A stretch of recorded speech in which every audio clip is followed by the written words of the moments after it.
যখন আমি আমার ঘর থেকে বের হলাম তখন আমার মনে হলো যেন আশেপাশে কিছু অদ্ভুত ঘটছে। হঠাৎ করে আমি দেখলাম পাশের ঘরে থেকে কিছু অদ্ভুত আওয়াজ আসছে। আমি সেই আওয়াজগুলো মনোযোগ দিয়ে শুনতে চেষ্টা করলাম। এরপর আমি আস্তে করে দরজার কাছে গিয়ে দাঁড়ালাম এবং কান পেতে শুনতে লাগলাম। হঠাৎ আমি মায়ের গলার শব্দ শুনতে পেলাম। আমার মনে হলো এখানে কিছু একটা ঠিক নেই। আমি ভাবলাম ভেতরে ঠিক কি হচ্ছে সেটা দেখা দরকার। কিন্তু সমস্যা হলো ঘরের দরজা ভেতর থেকে বন্ধ ছিল এবং ঘরে কোনো জানালাও ছিল না। তখন আমার মাথায় একটি বুদ্ধি এলো। আমি আস্তে করে এক চোখ বন্ধ করলাম এবং তালার চাবির ছিদ্র দিয়ে ভেতরে দেখার চেষ্টা করলাম। আমি যা দেখলাম তা আমাকে স্তম্ভিত করে দিল। আমি লক্ষ্য করলাম মা এবং চাচা একসাথে এমন কিছু করছেন যা আমার ধারণার বাইরে ছিল। তারা খুব কাছাকাছি বসেছিলেন, যেন কোনো গোপনীয় বিষয় আলোচনা করছেন। মায়ের চোখে অদ্ভুত এক মায়া আর চাচার মুখে একরকম দুষ্টু হাসি ছিল। এই দৃশ্য দেখে আমার হৃদয় ভারী হয়ে উঠল। আমি ভেতরে ভেতরে অস্বস্তি অনুভব করছিলাম। মায়ের এই রূপ আমি আগে কখনো দেখিনি। আমার মনে হতে লাগলো এরকম কিছু তো আমি কখনো ভাবিনি। কিন্তু কেন জানি না, আমার মনে তখন এক অদ্ভুত অনুভূতি হচ্ছিল। ভেতরে যেন একটা অস্বস্তি কাজ করছিল। এরপর আমার মাথায় এক নতুন চিন্তা এলো। চাচার প্রতি মায়ের আচরণ আমাকে গভীরভাবে নাড়া দিয়েছিল। আমিও তো একদিন চাচার সাথে কিছুটা সময় কাটাতে পারি। এক অদ্ভুত উত্তেজনা আমার হৃদয় ছুঁয়ে গেল। নিজেকে প্রমাণ করার জন্য আমারও তো সুযোগ আসতে পারে।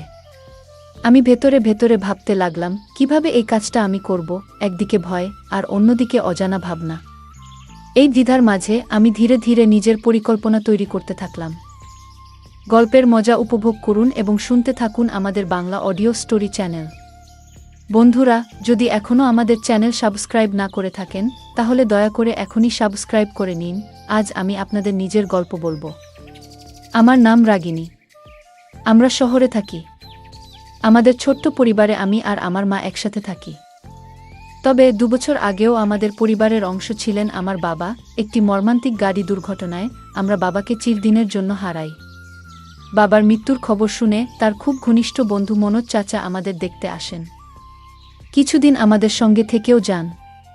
তবে জরুরি কাজের কারণে তাকে ফিরে যেতে হয়। যাওয়ার আগে তিনি আমাদের প্রতিশ্রুতি দিয়েছিলেন যে তিনি সবসময় আমাদের পাশে থাকবেন।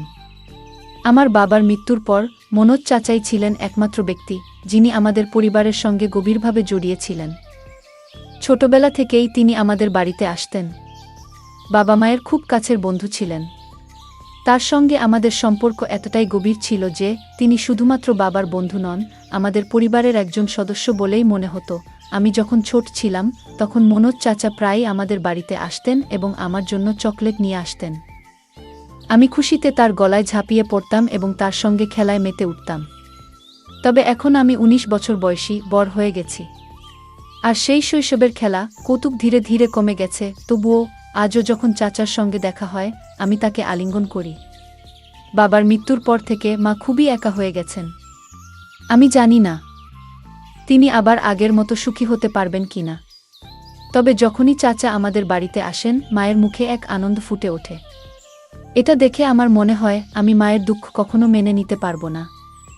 আমি সিদ্ধান্ত নিয়েছিলাম মাকে আর কখনো একা বা দুঃখী হতে দেব না।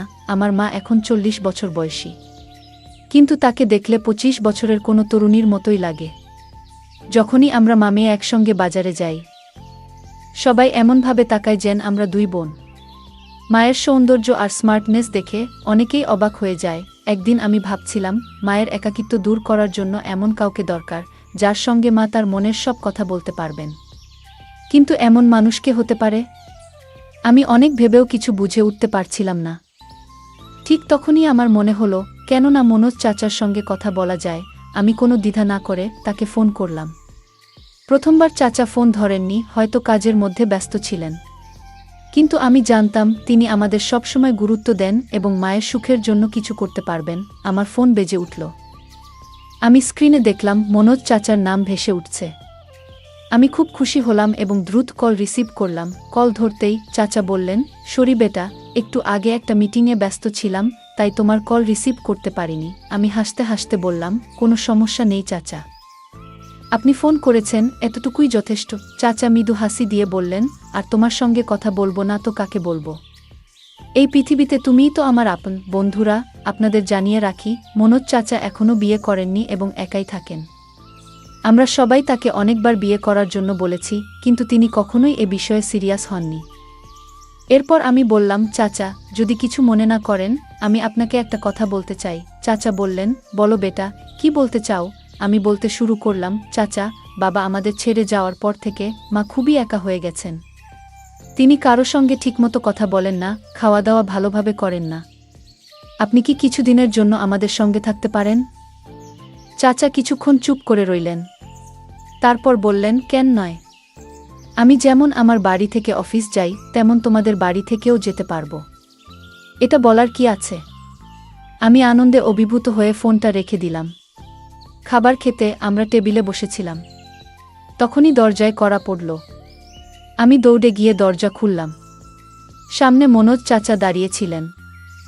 মা তখনও চুপচাপ টেবিলের পাশে বসেছিলেন। চাচা মায়ের দিকে তাকালেন, কিন্তু মা তার দিকে একবারও দেখলেন না। এরপর চাচা নিজের ঠোঁটের উপর আঙুল রেখে আমাকে চুপ থাকার ইশারা করলেন।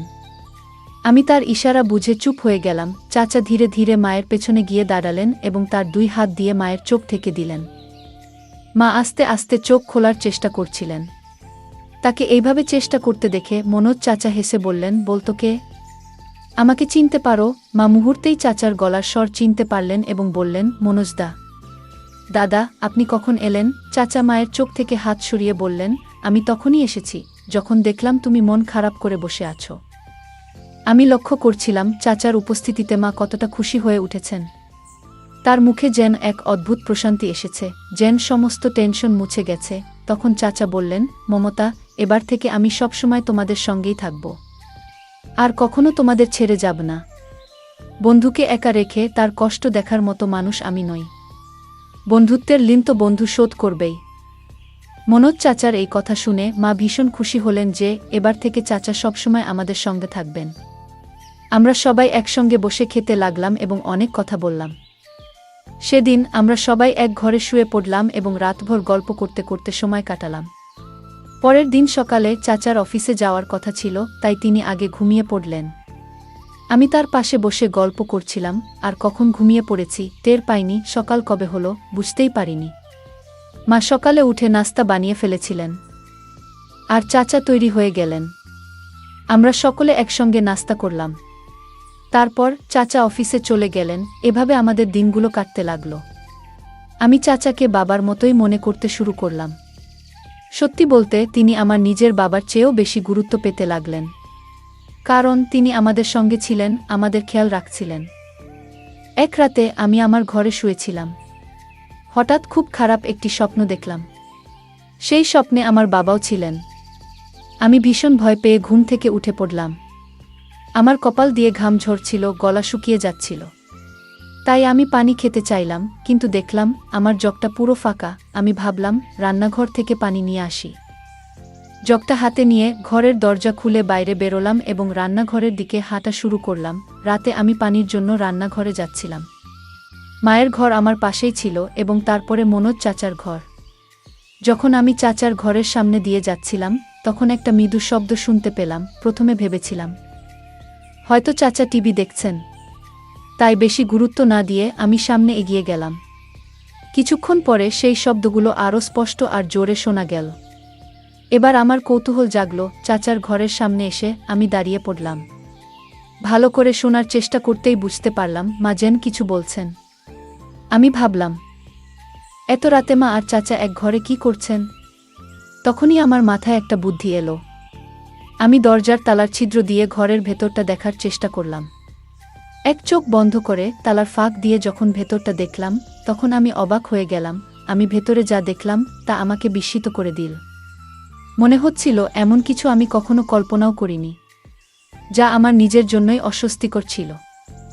আমি নিজেকে শান্ত করার চেষ্টা করছিলাম, কিন্তু কিছুক্ষণের মধ্যেই আমি অসচেতন হয়ে পড়লাম। পরে দেখলাম মা বিছানায় শুয়ে আছেন এবং মনোজ চাচার সঙ্গে কথা বলছেন। মা বললেন, মনোজদা, এবার থেকে আমাদের ছেড়ে কোথাও যেও না। চাচা মায়ের হাত ধরে বললেন, তোমার আর রাগিনীর খেয়াল রাখার দায়িত্ব এখন থেকে আমার। এই কথাগুলো শোনার পর আমি ধীরে ধীরে নিজের ঘরে ফিরে এলাম। রান্নাঘর থেকে পানি নিয়ে এসে শুয়ে পড়লাম, কিন্তু ঘুম আর এলো না। বারবার মনে সেই দৃশ্য ভেসে উঠছিল। যতই ঘুমানোর চেষ্টা করি কিছুতেই মন শান্ত হচ্ছিল না। ভোর হতে আর বেশি দেরি ছিল না। আমি উঠে গিয়ে বাথরুমে ফ্রেশ হলাম। তারপর গোলাপি রঙের একটি হালকা পোশাক পরে নিলাম। পোশাকটি স্বচ্ছ ছিল এবং আমাকে দেখতে বেশ সুন্দর লাগছিল। আমি যখন বাইরে এলাম দেখলাম মনোজ চাচা সোফায় বসে নাস্তা করছেন। ভেজা চুলে তোয়ালে পেঁচিয়ে আমি তার সামনে গিয়ে দাঁড়ালাম এবং মুখে বললাম, চাচা কেমন লাগছে আমাকে? মনোজ চাচা মুচকি হেসে বললেন, বাহ রাগিনী, আজ তো তোমাকে একেবারে অপূর্ব দেখাচ্ছে। আমি যখন মনোজ চাচার কথা শুনলাম তোমাকে আজ খুব সুন্দর লাগছে, তখন আমি খুব আনন্দিত হলাম। চাচার পাশে গিয়ে চুপচাপ বসে রইলাম। কিছুক্ষণ পরে চাচা অফিসের জন্য তৈরি হতে লাগলেন।